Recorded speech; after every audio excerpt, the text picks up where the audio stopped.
Tubas y Tubos, episodio 369. Muy buenos días a todos, bienvenidos a Tubas y Tubas, el programa, el podcast en el que hablamos de la tuba, el bombardín, los instrumentos de viento metal, pero también un podcast dedicado a reflexionar sobre los retos de la educación musical en el siglo XXI y todo lo que tiene que ver con el emprendimiento de nuestro sector.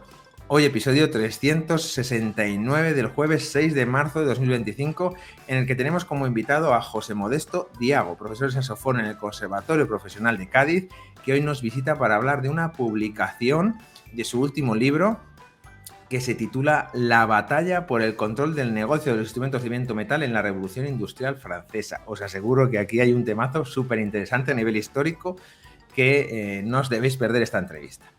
Pero antes y como siempre, pues os quiero invitar a que suscribáis a mi newsletter. En ella comparto contenido de valor en formato cercano y distendido relacionado con la música, la educación musical y los instrumentos de viento metal en general y, por supuesto, la tuba y el bombardino en particular. Y prometo que no hago spam, ya que solo suelo enviar un par de emails a la semana como mucho.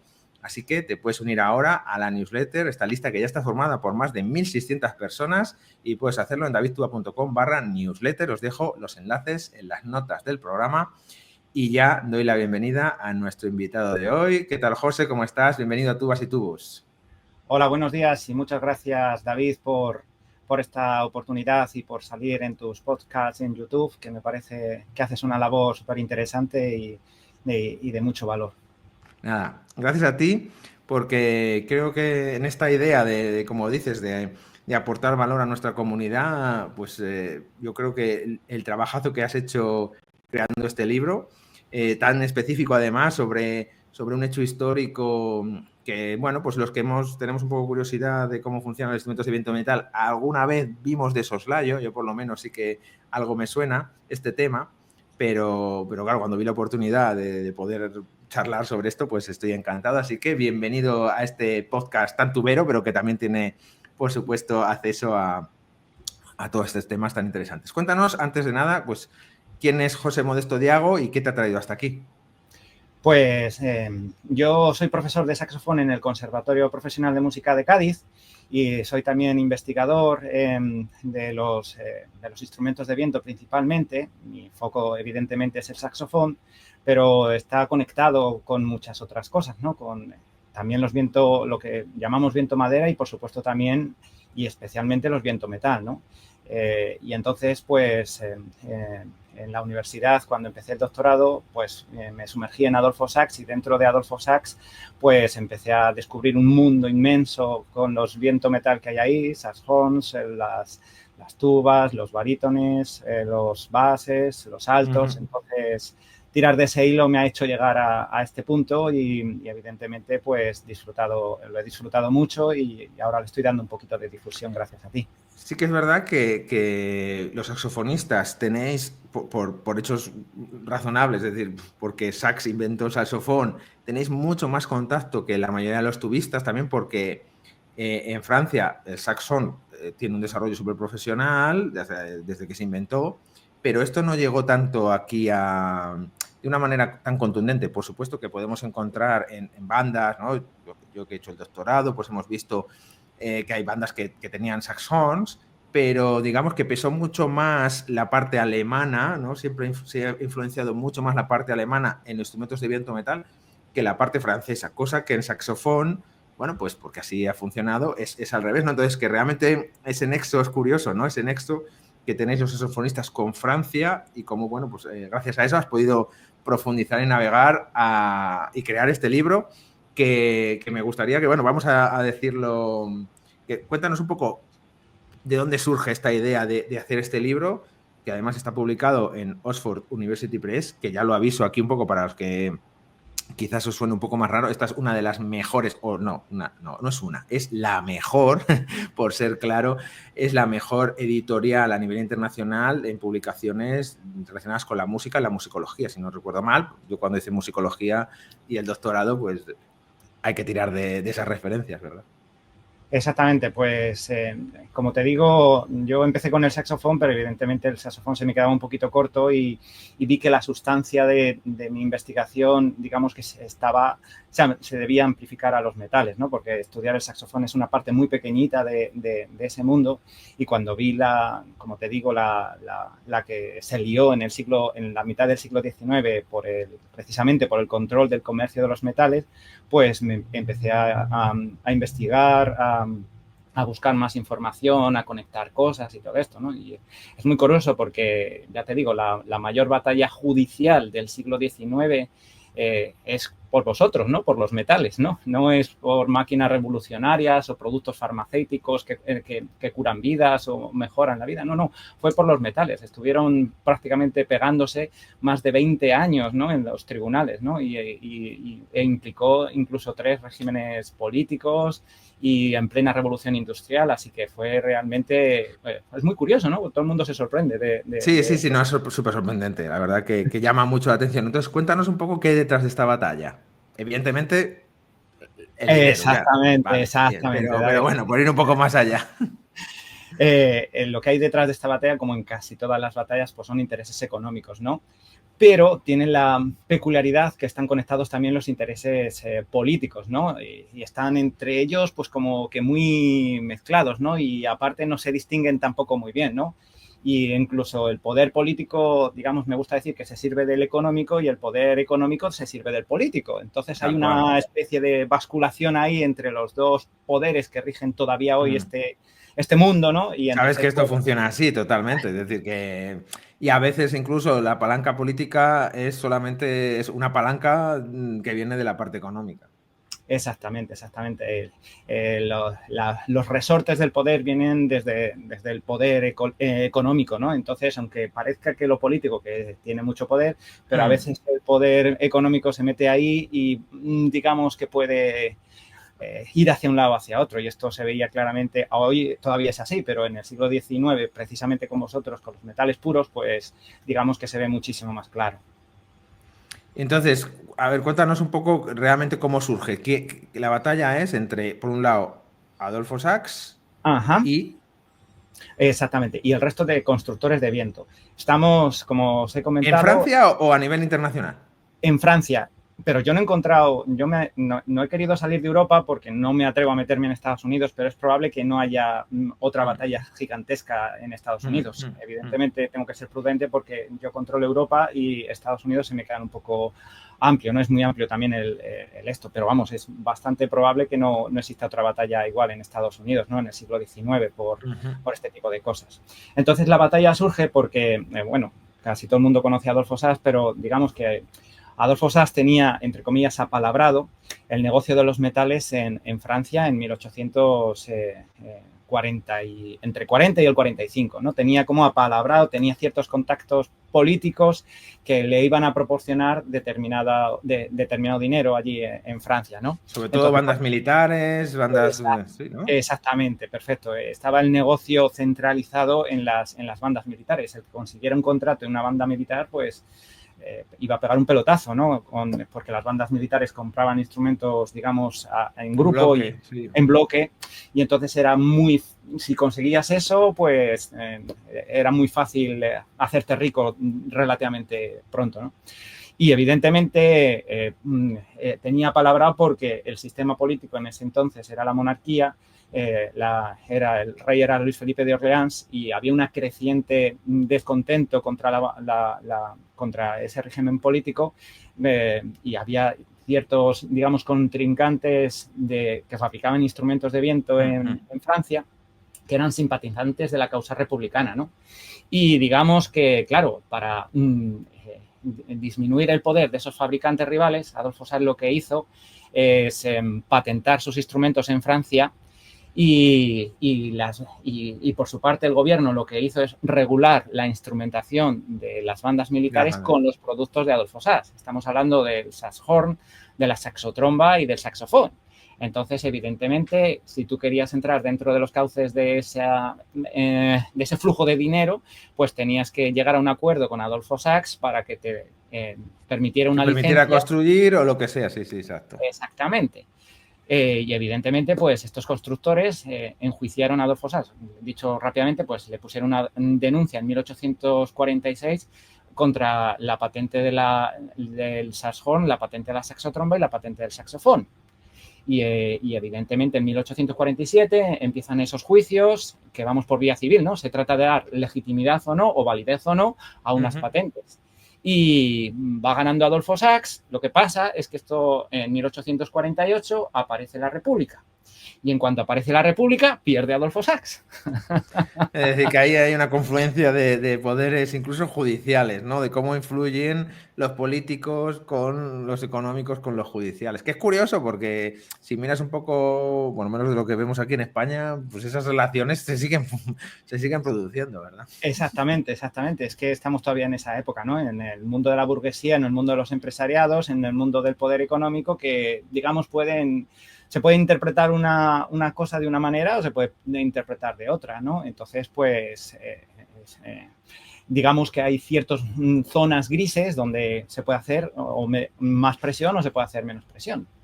Porque yo estudiando un poco, pues cuando preparé Opus y todo esto, sí que vi alguna vez de que había ahí en la familia Destin, Inglaterra, Francia, tal, pero claro, lo que te digo, que yo creo que ahí es donde leí un poco de soslayo, que había ciertos problemas y tal, pero no como lo que nos estás contando, que realmente es muy curioso y bueno, a los metaleros nos llama mucho la atención que hubiera habido este tipo de problemas. Y sí que es verdad que yo cuando hice mi tesis doctoral sobre la banda de música de Toro, pues repasando la bibliografía, seguro que tú también la conoces, hay un libro de es La Torre, no sé el nombre, que hace referencia a todas las instrumentaciones, es la música militar en el siglo XIX. Y nombra que en 1852 hay un cambio de instrumentación de tanto las charangas como las bandas militares y tal, y ahí, claro, ves que el que tuviera la oportunidad de meter ahí el cazo, por llamarlo de alguna forma, o proponer sus instrumentos, claro, se hacía rico de golpe, porque... Exactamente. Entonces, claro, al final, esos son intereses, ¿no? Que es lo que un poco sobreva esto. Totalmente, o sea, son intereses económicos y intereses políticos para debilitar, si los constructores estos eran más bien simpatizantes de la causa republicana, pues evidentemente se les cortaba los cauces de financiación y tienen menos poder para ejercer influencia sobre el gobierno, además es que es muy curioso porque cuando aparece la república, pues vuelven otra vez a cambiar lo que tú has dicho, la organización de las bandas militares francesas y se quitan los saxofones, se quitan los saxofones y se quitan las saxotrombas. Así que ya no hay problema. Tal cual, ¿no? Así que realmente es repudiar a Adolf Sachs, ¿no? Porque, exactamente. Por una cuestión política detrás, ¿no?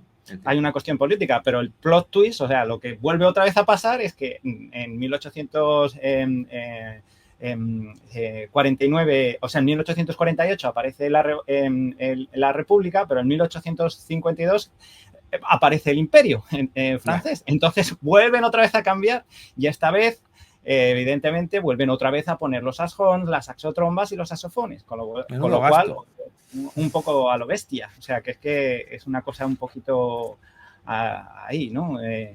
Es bastante evidente que, ¿no? Que había contactos políticos, militares, incluso, pues oye, que sí.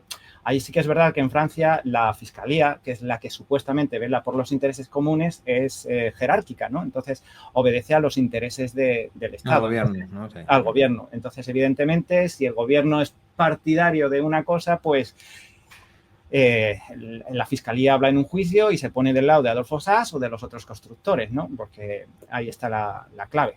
Y precisamente en 1854, ya un poquito avanzados el imperio, pues se legitiman las patentes de Adolfo Sax, las mismas que habían echado para atrás otros jueces anteriormente, y otra vez volvemos a empezar, ¿no? Con el monopolio de Adolfo Sax, que es una cosa que no se sabe ni se dice mucho, ¿no? Pero era un monopolio en toda regla, así que... En toda regla. Claro, porque cuando yo estudié todo el tema de las instrumentaciones de Sax, y dices, este hombre hizo todo, realmente tú podías construir una banda o una brass band solo con sus instrumentos, ¿no? Pues porque los saxhorn es toda la familia de metal de abajo arriba, ¿no? Exactamente. Vamos a, si te parece, voy a compartir aquí en pantalla para los que lo vean en YouTube. Os animamos a que lo veáis en YouTube. A ver, ¿por qué no me sale aquí? Un segundo, ahora sí. Vale. Bueno, aquí tenéis la página web de Oxford University Press, donde realmente está el libro, ¿no? Porque realmente, a ver, una cosa que no hemos dicho al principio es que el libro está en inglés, pero yo entiendo que ya todos los tuberos que nos escuchan y los metaleros, su nivel de inglés ya es adecuado. Pero bueno, de cualquier forma, José, yo creo que puedes contar que realmente yo, que ya lo tengo aquí, ¿veis? Aquí en mi Kindle, aquí lo tengo. El nivel, no es un inglés técnico, yo creo que se entiende bastante bien, por lo que yo he visto, ¿no? Exactamente, yo no busco un nivel técnico, ni profundizo en las cosas técnicas de las patentes, ni me meto en los pistones, que si Sí, sí, sí. es un inglés, yo soy un tío normal y entonces lo que hago es que el lenguaje que empleo es lo más asequible posible para todo el mundo. Y ya te digo, es un libro que pueden leer un músico, un economista, de propiedad industrial e intelectual, o sea que es un libro narrativo. Y además que me trabo la lengua, hombre. Que abarca varias disciplinas, ¿no? Porque no me Exactamente. salía, perdón. Multidisciplinar, exactamente. Gracias. Cuéntanos un poco las partes que tiene y la estructura general que tiene el libro. Sí, pues mira, como te comentaba al principio, Adolfo Sax es atacado por estos constructores de viento de Francia, que es una especie de coalición, ¿no?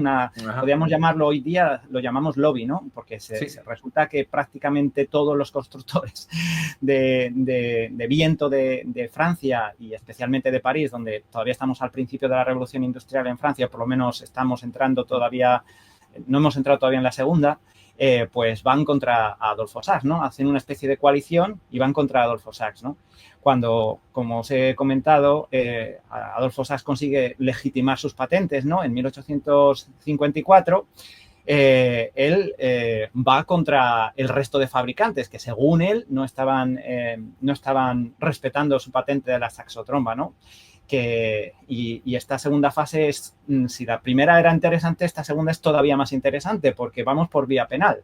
No lo he dicho antes, pero antes íbamos por vía civil. Es supuestamente que no estábamos exactamente, no sé, había que demostrar que la infracción que se estaba cometiendo era que no era adrede, ¿no? Ahora el Adolfo Sax va a saco contra estos constructores, sobre todo contra los que no le han pedido licencias de fabricación para los saxofón, las saxotrombas, y van contra estos constructores, ¿no? Entonces aquí pues incauta instrumentos, incauta libros, o sea, libros de movimientos, quiero decir, y luego herramientas y, por supuesto, maquinaria, que eso fastidia muchísimo, ¿no?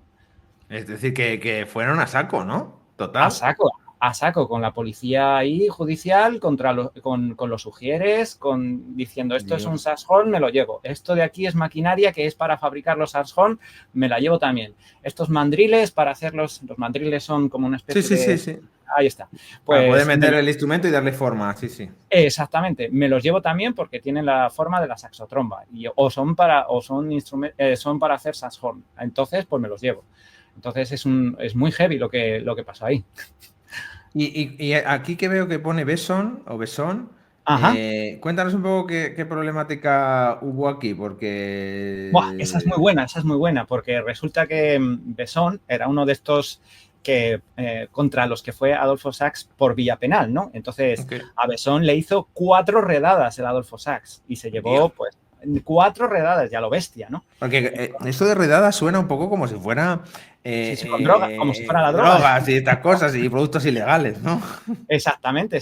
O sea, que fue a lo bestia. Entonces, fue la policía a la fábrica de Gustavo Besson, o Gustave Besson, como lo queráis llamar, y evidentemente, pues, se llevó esto, ¿no? Y luego también el Adolfo Sax contra Besson, precisamente... Luego lo diré, o es una de las partes más interesantes del libro, ¿no? Que lo que hizo Adolfo Sax en 1860 es conseguir una extensión de sus patentes, ¿no? Y era la primera vez en la historia que se permitía que unas patentes se prolongaran, ¿no? Y las patentes de la saxotromba y del saxofón iban a durar 15 años, pero gracias a esa prolongación ahora van a durar 20 años. Ok, Eso es la primera interesante. vez en la historia, desde que existe el sistema de patentes, que se autorizaba ese tipo de favores o de prebendas, ¿no? Y precisamente, el Besson, se quejó muchísimo de Adolfo Sachs, que eso evidentemente atacaba al resto de constructores y de alguna manera también atacaba, violaba la libre competencia que se supone debían disfrutar los constructores, ¿no? Estar en una libre competencia. Claro. Y Y esto que resulta veo que... aquí... Sí, sí. Termina. No, dime. Y resulta que el Besson fue con esto a los miembros del Parlamento y el Senado. Y el Adolfo Sachs lo denunció, además de pirata, por difamación. Y entonces consiguió que el Adolfo Sachs fuera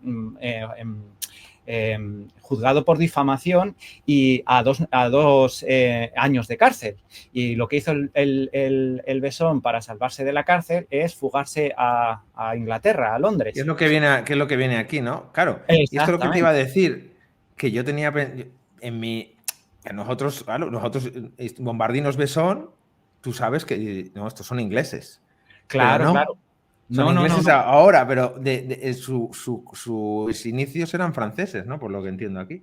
Exactamente. Besson tiene una historia muy chula porque también, claro, al fugarse a Francia, era un tío más A listo. Inglaterra. A Inglaterra se fugaron. Perdona, sí, exactamente.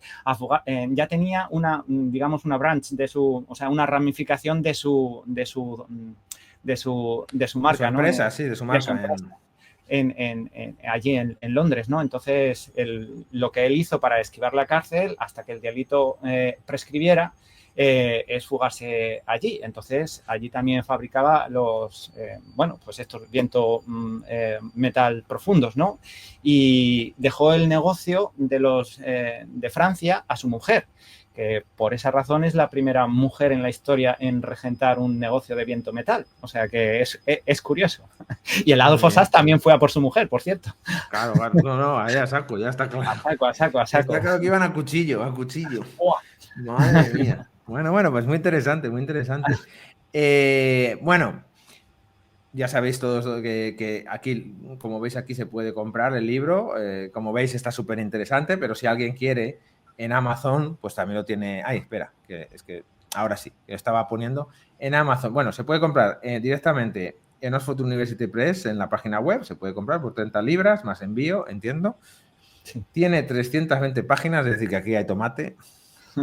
Y luego, pues está también disponible en Amazon, tanto en formato de tapa dura como en versión Kindle. Así que, bueno, yo creo que está claro que aquí todo el mundo que le interese este tipo de cosas y de profundizar más va a conseguir buena información. Incluso, yo lo estaba pensando, según lo estabas hablando, es decir, esta información para temas de oposiciones es una amplia, ¿no? Que abre un hueco que no teníamos mucha información al respecto. Así que, bueno, yo creo que está genial el aporte.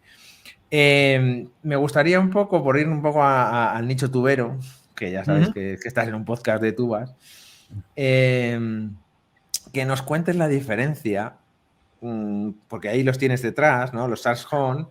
Pues sí. Las diferencias que hay entre los distintos tipos de Sachs-Horn y la tuba y el bombardino, porque nosotros tendemos a confundirnos un poco. Está claro que el que más se asemeja, porque no son instrumentos iguales, pero el que más se asemeja sería el Sachs-Horn contrabajo, se asemeja a la tuba, y el bajo es el bombardino, pero claro, depende un poco, porque hay ahí... Entonces, cuéntanos un poquito.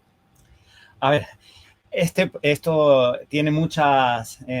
depende del enfoque que queramos tomar, es una cosa o es otra, ¿no? Porque aquí bueno, vosotros ya lo sabéis, ¿no? Porque bombardino en realidad es el diminutivo de bombardón, que es un instrumento, digamos, de la zona italiana del norte, de la zona... Entonces, eso es un jaleo que hay ahí muy grande. Sí, exacto. Hay muchos instrumentos muy similares con nombres diferentes. Exactamente. También se juega ahí con el tema de cuando estamos en un contexto capitalista en la revolución industrial, entonces para, digamos, diferenciarte de tu competencia, y si tienes mucho poder, como tenía el Adolfo Sachs, lo que él hace es poner el nombre de Sachs-Horn. Y entonces tiene un gancho comercial muy fuerte y encima suena bien. Es que tiene suerte para eso, ¿no? Porque la versión, digamos, genérica es un bass o base o baríton o alto Entonces ahí hay una mezcla y un tanto extraña del enfoque que lo quieres. Lo que tú has dicho es correcto, o sea, que es que el bombardino es una especie de variante española que nosotros le hemos llamado así. Que realmente vienen del Euphonium, ¿eh? Sí. Es decir, exacto. Es que está todo mezclado, ¿no? El ecosistema de los metales lo tenéis tanto desde el punto de vista de la clasificación como el tema de la nomenclatura, o sea, del léxico que empleamos, hay mucho mezclado, ¿no? Ponemos el caso de Besson, por ejemplo. Si tú te metes en la página web de Besson, hoy día lo mismo, pues el instrumento se llama baríton, se llama euphonium, se llama bass. Y, por ejemplo, te metes en la página web de la Guardia Republicana y los mismos instrumentos se llaman saxhorn bass, saxhorn baríton. Barítono, sí. O sea, saxhorn tenor, sí. Exactamente, es que son también, juegan con la influencia, ¿no? Los franceses les gusta saxhorn porque... A ver, es que ¿Quién inventó la palabra chauvinismo? Exactamente. Entonces, claro. Les gusta mucho. Son los chauvinismos franceses, vamos a lo mío, coño. No seas chauvinista, pues viene de ahí. Exactamente. Y en verdad me gusta decir, que los saxhorn son la saxotromba, es un pasito más en el avance de los metales. O sea, que es que... Por eso que digo, si lo vemos desde un punto de vista, son saxhorn. Si lo vemos desde otro punto de vista, es un bajo. Si lo vemos... Lo que está claro que la tuba ya existía y es una palabra muy guay, ¿no? Bastuba ahí de Moritz, esta gente, de Whiprets y eso es una cosa que tanto para España, para casi todos los países es una tenisa. Por lo menos vosotros estáis bien diferenciados. Sí, la tuba es clara, la tuba es bastante clara. Pero es verdad que nosotros hemos visto, yo alguna vez me han traído a clase un saxhorn con trabajo, yo lo he llamado tuba sin ninguna piedad, ¿eh? Claro. Y luego me han dicho, no, es que es un saxhorn con trabajo. Y es verdad, pero yo lo he tocado, estaba en si bemol y a mí, pues, tuba. Por eso, es que puede ser lo mismo. Mi ignorancia, ¿eh? Es decir, que no, tienes absoluta razón. Es que puede ser lo mismo. Desde ese punto de vista es que si os gusta el libro, si os parece interesante, pues ya veréis que lo que digo es que la patente de la saxotromba en realidad es un truco para envolver a este tipo de tecnología que es simple, ¿no? La tecnología de los metales es relativamente simple, igual que la de los saxofones, que no estoy diciendo... Pero es que realmente no tienen tecnología, porque los metales, el instrumento principal somos nosotros, que es... Por eso...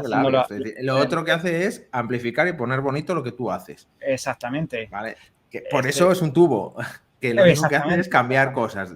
Puedes elegir la forma, cómo lo alargas, pero exactamente. O sea, que por eso que lo que tú decías es absolutamente... Tienes razón, vaya. Así que enséñanos un poquito para que todo el mundo lo vea. Voy a ampliar aquí mira, qué chulos son. ¿Y este es un saxhorn?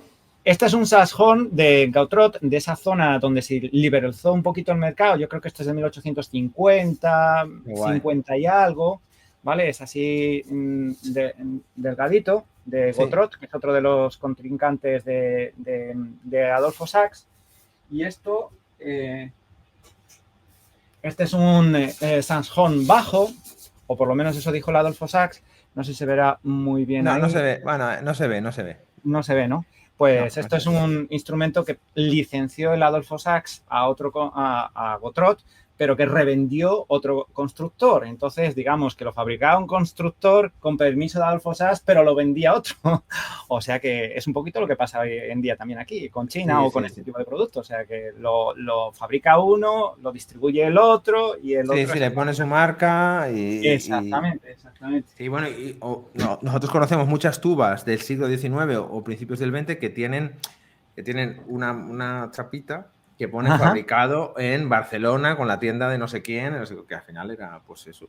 Eran del este o de... Exacto, la publicidad que podían hacer, ¿no? En sus sistemas. Exactamente. Claro. Ellos para vender más o para hacerse más importantes y que la gente tuviera clientela, pues evidentemente pues ponían esas chapitas aunque fuera mentira. Y también ocurría con los saxofones, ¿eh?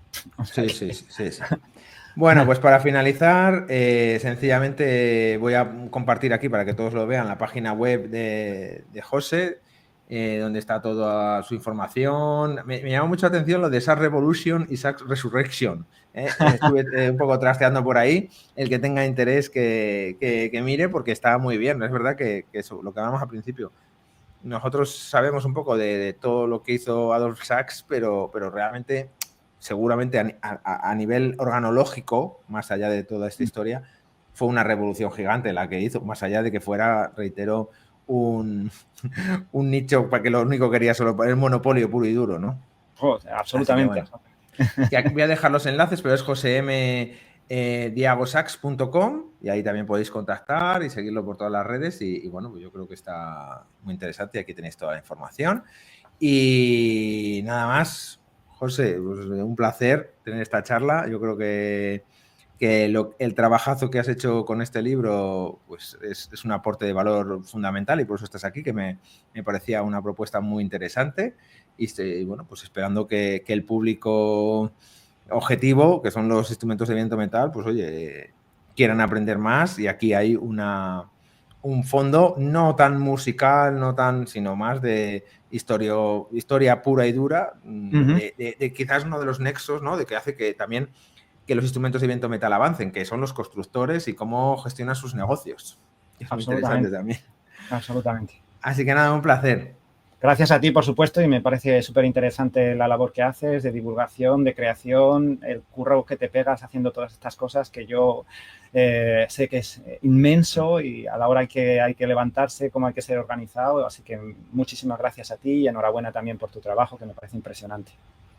Muchas gracias. Un abrazo. Muchas gracias. Un abrazo.